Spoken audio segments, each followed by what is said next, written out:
Good morning. So sorry that I wasn't there yesterday while you ran your labs. I hope that it went well. Miss Butler kind of let me know you had plenty of time. So hopefully you've got some good data there. We will look at the data on Monday and do some math with that. What I'm going to have you guys do today is practice with a CER. It gives me an idea of where you're at with writing CERs and looking at data that, again, we haven't taught before. Remember I said for the AP exam you're going to have to look at data and understand it to know without getting a lot of instruction on the content that's in the data. So this is some practice with that. It is on the classroom. The other thing that I want you to start working on is the knowledge probes for 51.1. So remember that those are all on that spreadsheet that's on the Google Classroom. Okay. So what you're going to look at then on Classroom is, let me open it up here for you. So under this is where you have the knowledge probe options for 51.1. So we've got the spreadsheet with all the different things in here. So this is what you should have done already, is at least one of those things for 22.3. For 51.1, there's pages in the book to read, the worksheets that go along with that, and then there's also a couple of videos. The other thing that I was going to point out to you that I put up here that was not here before is that there are here in the classroom, oops, sorry, in the underneath the unit 1, I put it up here at the top. There's these PDF notes,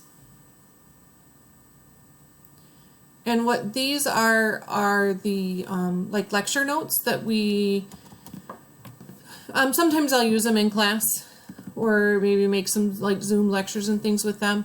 The 22.3 is the information that we've already talked about for the most part. So if you scroll through this, you won't need to know things specifically about Lamarck and Darwin. It's there because it's important to know some of those names and be for historical reasons and just to give credit where credit's due.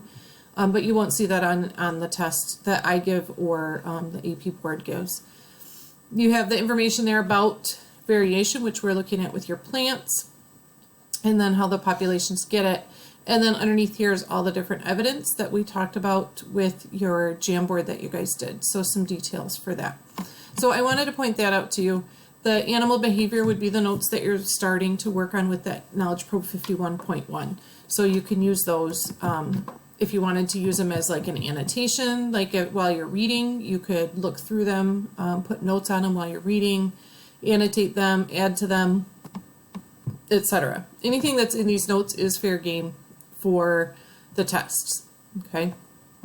So what you guys are going to do in terms of an assignment is this DDT graph CER. So when you open that up, it has a link there for a video to watch.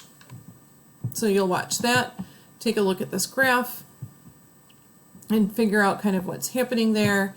And then at the bottom, you're going to write a explanation using a claim, evidence, and reasoning, and then make a prediction of what you think that lab would look like if it was mosquitoes that were resistant to DDT over time. So how might the graph change? So hopefully that helps and you're able to get that all finished. You don't need to worry anything about the lab. That's not, we're going to work on that next week. It won't be due until next week, Friday, so don't stress about that. This DDT assignment will be due at the end of the day tomorrow, so that's what I would suggest that you do first, and then you can start working on the knowledge probe for 51.1. All right, well, have a great day and have a great weekend.